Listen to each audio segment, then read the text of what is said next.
श्रोताओं, आज आपके साथ एक ऐसी कहानी शेयर करने जा रही हूँ जो बहुत भावुक कर देने वाली है। सुपर बेस्ट कहानी की श्रेणी में ये कहानी आती है। इसका नाम तो कुछ भी नहीं छपा हुआ है, लेकिन मैंने सोचा कि ये कहानी मैं आपको सुनाऊं, तो इसलिए आज इस कहानी से शुरुआत कर रही हूँ। मैं एक घर के करीब से गुजर रहा था कि अचानक मुझे उस घर के अंदर से एक बच्चे के रोने की आवाज आई। उस बच्चे की आवाज में इतना दर्द था कि अंदर जाकर वह बच्चा क्यों रो रहा है यह मालूम करने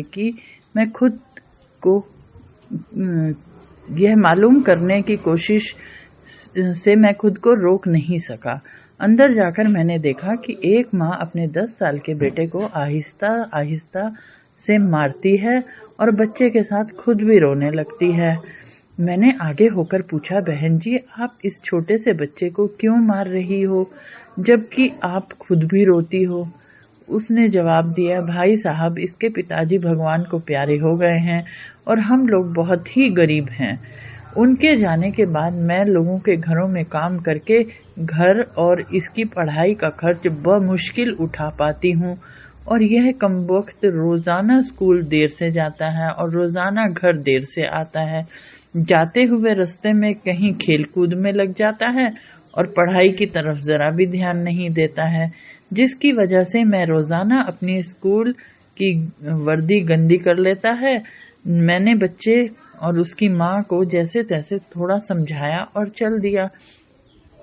इस घटना के कुछ ही दिन बीते थे कि एक दिन सुबह सुबह कुछ काम से मैं सब्जी मंडी गया तो अचानक मेरी नजर उसी 10 साल के बच्चे पर पड़ी जो रोजाना घर से मार खाता था।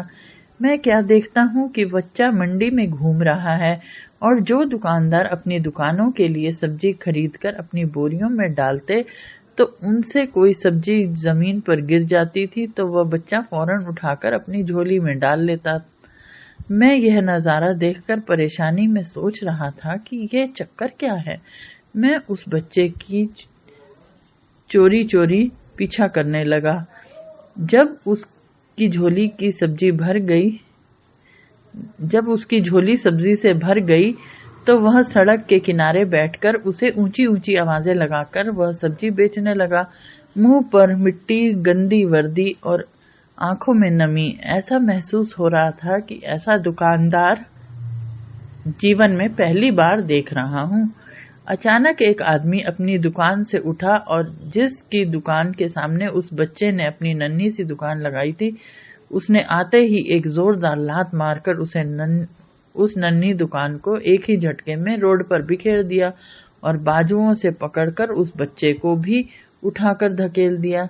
वह बच्चा आंखों में आंसू लिए चुपचाप दोबारा अपनी सब्जी को इकट्ठा करने लगा और थोड़ी देर बाद अपनी सब्जी एक दूसरे दुकान के सामने डरते डरते लगा ली। भला हो उस शख्स का जिसकी दुकान के सामने इस बार उसने अपनी नन्ही दुकान लगाई थी। उस शख्स ने बच्चे को कुछ नहीं कहा। थोड़ी सी सब्जी थी, ऊपर से बाकी दुकानों से कम कीमत। जल्द ही बिक्री हो गई और वह बच्चा उठा और बाजार में एक कपड़े वाली दुकान में दाखिल हुआ और दुकानदार को वह पैसे देकर दुकान में पड़ा अपना स्कूल बैग उठाया और बिना कुछ कहे वापस स्कूल की ओर चल पड़ा, और मैं भी उसके पीछे पीछे चल रहा था। बच्चे ने रास्ते में अपना मुंह धोकर स्कूल चल दिया। मैं भी उसके पीछे स्कूल चला गया। जब वह बच्चा स्कूल गया तो 1 घंटा लेट हो चुका था, जिस पर उसकी टीचर ने डंडे से उसे खूब मारा। मैंने जल्दी से जाकर टीचर को मना किया कि मासूम बच्चा है, इसे मत मारो। टीचर ने कहा कि यह रोजाना 1-1.5 घंटा लेट से ही आता है और मैं रोजाना इसे सजा देता हूँ कि डर से स्कूल के वक्त पर आए, और कई बार मैं इसके घर पर भी खबर कर चुका हूँ।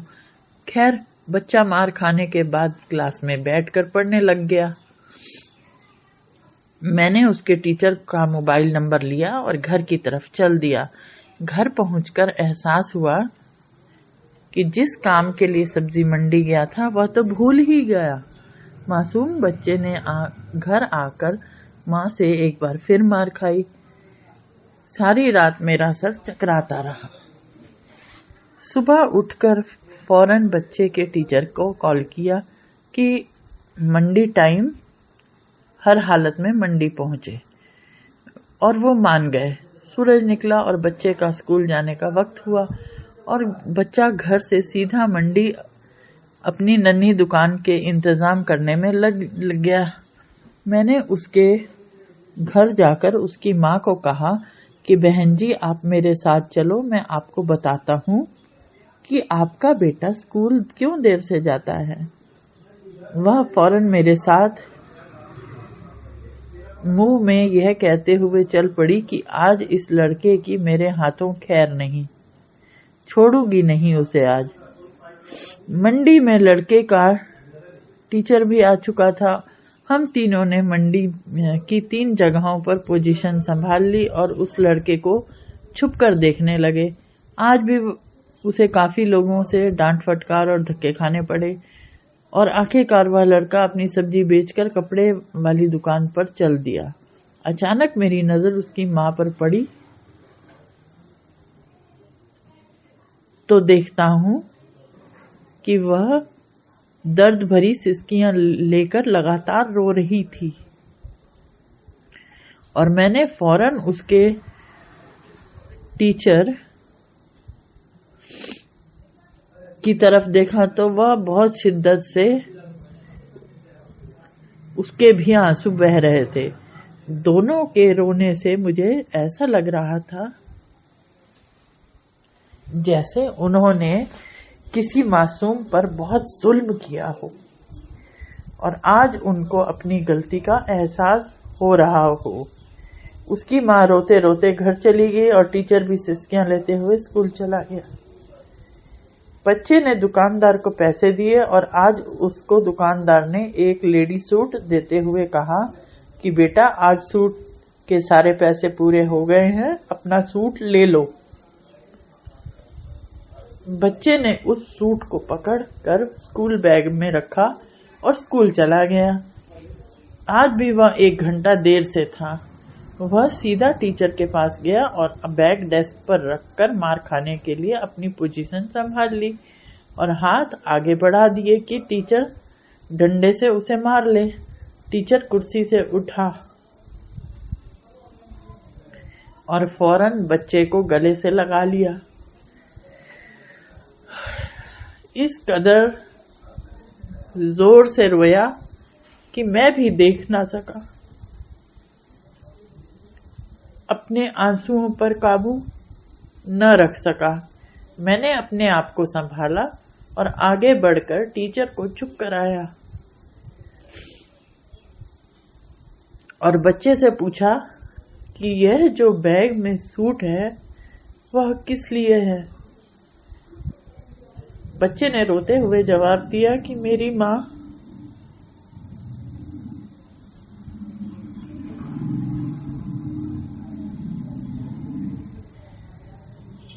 अमीर लोगों के घरों में मजदूरी करने जाती है और उसके कपड़े फटे हुए होते हैं।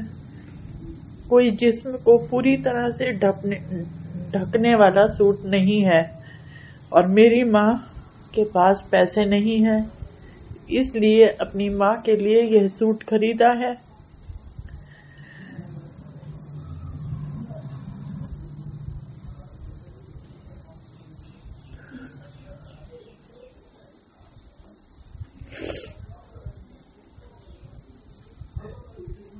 तो यह सूट अब घर ले जाकर माँ को आज दोगे? मैंने बच्चे से सवाल पूछा। जवाब ने मेरे और उस बच्चे के टीचर के पैरों के नीचे से जमीन ही निकाल दी। बच्चे ने जवाब दिया, नहीं अंकल, छुट्टी के बाद मैं इसे दर्जी को सिलाई के लिए दे दूंगा। रोजाना स्कूल से जाने के बाद काम करके थोड़े थोड़े पैसे सब सिलाई के लिए दर्जी के पास जमा किए हैं। टीचर और मैं उस गरीब मासूम बच्चे का अपनी माँ के लिए इतना प्रेम देखकर रोते जा रहे थे।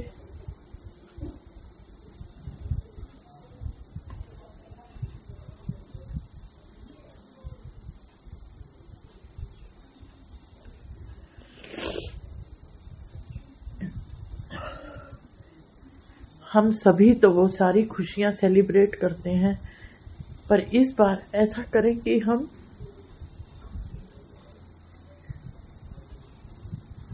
जिसके साथ भी सहयोग करें हमें उस सहयोग पर गर्व हो। इसी के साथ ये कहानी समाप्त होती है और आप सभी से अनुरोध है कि जल बचाएं, जल के साथ पेड़ भी बचाएं और पेड़ लगाएं भी। और रेडियो हिंदुस्तान पर नई नई कहानियां सुनने के लिए आते रहिए।